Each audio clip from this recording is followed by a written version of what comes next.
علیکم، کیسا آپ سب؟ امید ہے خیریت سے ہوں گے جی۔ پہلے تو معذرت 2 دن لیکچر اپلوڈ نہیں ہو سکا، تو ذرا میں کچھ بیزی تھی، مصروفیت ایسی تھی کہ لیکچر ریکارڈ ہی نہیں کر پائی تھی۔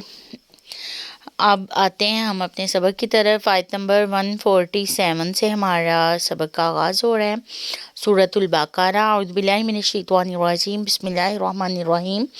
الحق من ربک، حق ہے یہ آپ کے رب کی طرف سے۔ فلا تکونن من الممترین، پس نہ ہونا آپ شک کرنے والوں میں سے۔ اللہ فرما رہے ہیں کہ یہ آپ کا قبلہ ابراہیمی ہونا اللہ کی طرف سے حق سچ ہے، آپ اس میں شک میں نہ پڑنا کہ یہ پہلا حکم تھا نا تحویل قبلہ کا، جو چینج ہوا تھا، مطلب پہلا اسلام کا منسوخ تھا یہ کہہ لیں، تو اس لیے بار بار اس کی تاکید بھی کی گئی، اور اللہ تعالیٰ اس آیت میں بھی بتا رہے ہیں کہ آپ نے یہ شک میں نہیں پڑنا، یہ حق سچ ہے کہ ہم نے آپ کا قبلہ تبدیل کر دیا۔ وَلِكُلٍّ وِجْهَةٌ، اور اللہ فرمائے ہر ایک کے لیے ایک سمت مقرر ہے، ہوا مولیہ، جس کی طرف وہ منہ کرتا ہے۔ فَاسْتَبِقُوا الْخَيْرَاتِ، پس سبقت لے جاؤ تم نیکیوں میں۔ اَيْنَمَا تَكُونُوا، جہاں کہیں بھی ہو تم، يَأْتِ بِكُمُ اللَّهُ جَمِيعًا، لے آئے گا تمہیں اللہ تعالیٰ سب کو اکٹھا کر کے۔ ان اللہ علی کل شیء قدیر، بے شک اللہ ہر چیز پہ قادر ہے۔ اللہ فرما رہے ہیں تمہیں نہیں ہم نے سمت بتا دی کہ ادھر منہ کرنا، ہر ایک کو ہی ہم نے کوئی رخ بتایا ہی ہوا ہے کہ وہ جدھر منہ کر کے نماز پڑھتے ہیں۔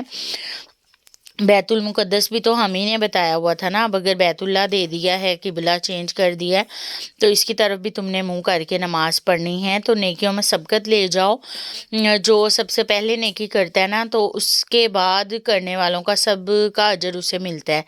جیسے مثال ایسے لگا لیں کہ اب اذان ہوئی ہے نا، تو نماز پڑھنے کے لیے جو سب سے پہلے گھر میں سے اٹھ گیا، اسے دیکھ کے باقی سارے چھوٹے بہن بھائیوں نے نماز اگر پڑھی تو وہ بڑے والے کو ساروں کا ثواب ملے گا۔ یا جیسے جامعات میں مسجدوں میں وہ صدقے کی اپیل ہوئی، تو سب سے پہلے جس نے صدقہ دیا تو سب جتنے لوگ اسے دیکھ کے اٹھیں گے بعد میں، تو وہ پہلے والے کو سب کا بھی اجر ملے گا، اور اس کا بھی سبقت وہ لے گیا نا، کیونکہ تو چھوٹی چھوٹی نیکیوں میں سبقت لے جانے کی کوشش کیا کریں۔ نیکیوں میں ایک دوسرے سے آگے بڑھنے کی لگن لازمی ہونی چاہیے، یہ حسد نہیں ہوتا، یہ رشک ہوتا ہے، ٹھیک ہے؟ تو یہ کرنا چاہیے، جہاں پہ ہمیں ایک دوسرے سے مقابلہ کرنا چاہیے وہاں سوری ٹو سے ہم لوگ کرتے نہیں ہیں۔ تو دنیا داری میں ہمیں کرنا نہیں چاہیے ایک دوسرے سے کمپٹیشن، تو وہاں ہم کر رہے ہوتے ہیں۔ اللہ ہمیں ہدایت دے اور اللہ ہمیں نیکیوں میں سبقت لے جانے کی توفیق دے۔ اچھا، اللہ فرما رہے ہیں اس آیت میں کہ جہاں کہیں بھی آپ لوگ ہیں، جس جگہ بھی آپ نماز پڑھ رہے ہیں، جہاں بھی آپ زندگی گزار رہے ہیں، اللہ نے قیامت والے دن سب کو ہی اکٹھے کر کے ایک ساتھ ہی ان کا حشر کرنا ہے۔ تو یہ جو ہے نا، انسان نے یہ برتری کے معیار رکھے ہوئے ہیں، یہ اللہ کی طرف سے صرف برتری کا معیار تقویٰ ہے۔ تو اللہ فرما رہے ہیں جہاں کہیں بھی رہنے والے ہیں، جتنا کوئی امیر ہے، غریب ہے، کسی اچھے ملک میں رہتا ہے، برے ملک میں رہتا ہے، صاف ماحول میں رہتا ہے، برے ماحول میں رہتا ہے، ہر ایک نے اللہ کے دربار میں اکٹھے ہو کے ہی جانا ہے، بے شک اللہ ہر چیز پہ قادر ہے۔ وَمِنْ حَيْثُ خَرَجْتَ، اور جہاں کہیں سے آپ نکلیں، فَوَلِّ وَجْهَكَ، پس پھیر لیجئے اپنے چہرے کو شطر المسجد الحرام، مسجد حرام کی طرف، وَإِنَّهُ لَلْحَقُّ مِن رَبِّكَ، اور بے شک یہ البتہ حق ہے آپ کے رب کی طرف سے۔ وَمَا اللَّهُ بِغَافِلٍ عَمَّا تَعْمَلُونَ، اور اللہ غافل نہیں ہے جو تم کرتے ہو۔